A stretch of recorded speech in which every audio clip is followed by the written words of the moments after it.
Assalamu alaikum rahmatullahi wa barakatuh. Bismillah. So everyone here knows who Michael Jordan is. Whether you play ball or not, you know that he's the greatest player in basketball history. Most people agree. So if you're practicing your jump shot on the playground or you're watching him on the TV, you know that people just want to be like him. They want to be like Mike. So for Michael Jordan's legacy, let's take it to the next level.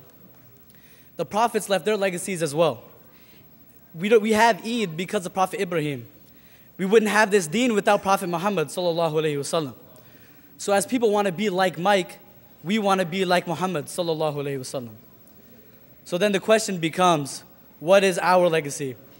And to help us find our own answers to this question, we have Imam Omar Suleiman. In a quick bio, Imam Suleiman is a teacher at Al-Maghrib Institute. He's also a teacher at Mishka University. And he teaches a weekly tafsir at, if you guys want to write this down, at www.ilfhouston.org. Or you can just go on Facebook and search up Imam Suleiman and ILF Houston. So, brothers and sisters, here is Imam Omar Suleiman.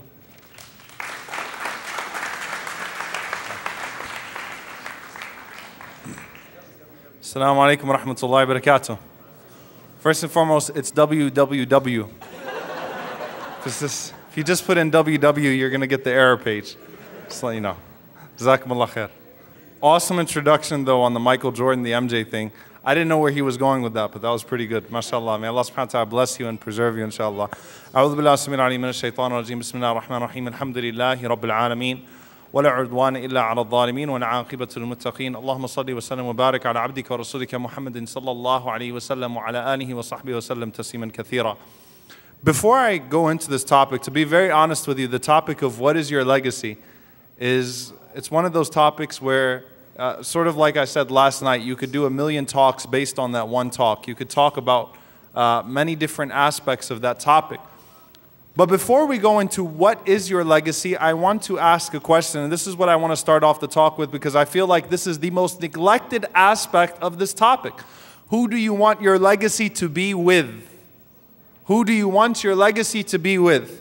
Because sometimes when you say legacy, especially when you hear very motivational speeches, people automatically think that means I need to go out and, if I'm a guy, start wearing skinny jeans or something like that. So I could be the guy that started off the trend of wearing skinny jeans. Or if you're a sister, then I need to wear some kind of cool hijab. Or I need to open up an institute. Or I need to, we think very large, we think great. I need to do this, I need to do that.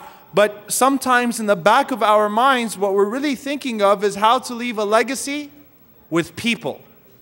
Not how to leave a legacy with Allah subhanahu wa ta'ala. And leaving a legacy with people is even divided into categories.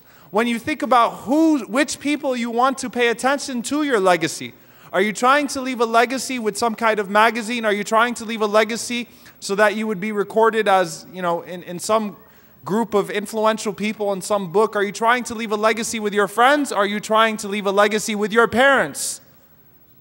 And then outside of people, are you trying to leave a legacy with Allah subhanahu wa ta'ala, the only legacy that truly matters on the Day of Judgment? Now, to be very clear with one thing, if you have a legacy with Allah subhanahu wa ta'ala, you will have a legacy with the people. Because Rasulullah sallallahu alayhi wa sallam says in an authentic narration, which is hadith Qudsi, that Allah subhanahu wa ta'ala speaks about the people that are seeking His pleasure. Now, Rasulullah sallallahu alayhi wa sallam said, Inna Allah idha ahabba abdan. When Allah loves somebody, nada Jibreel. He calls upon Jibreel alayhi salam. And he says, Ya Jibreel, inni uhibbu fulan. I love this person, so you should love him too. So Jibreel alayhi salam loves him. And then Jibreel alayhi salam calls out to the inhabitants of the heavens. And he says, Inna Allah yuhibbu fulan. Allah subhanahu wa ta'ala loves this person, so you should love him too. فَيُحِبُّهُ أَهْلُ السَّمَاءِ. So the inhabitants of the heavens love that person too. And as for the people on the earth, Rasulullah ﷺ says, فَيُوضَعُ لَهُ الْقَبُولُ فِي الْأَرْضِ.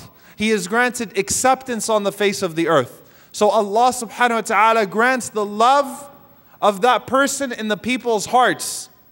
Now, this is something sometimes very hard to fathom.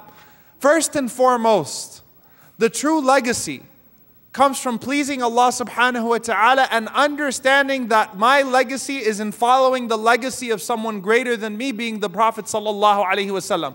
If I cling on to his legacy, and if I try to be a part of it in some way, shape, or form, then Allah subhanahu wa ta'ala will honor me with him, and Allah subhanahu wa ta'ala will honor me with the people.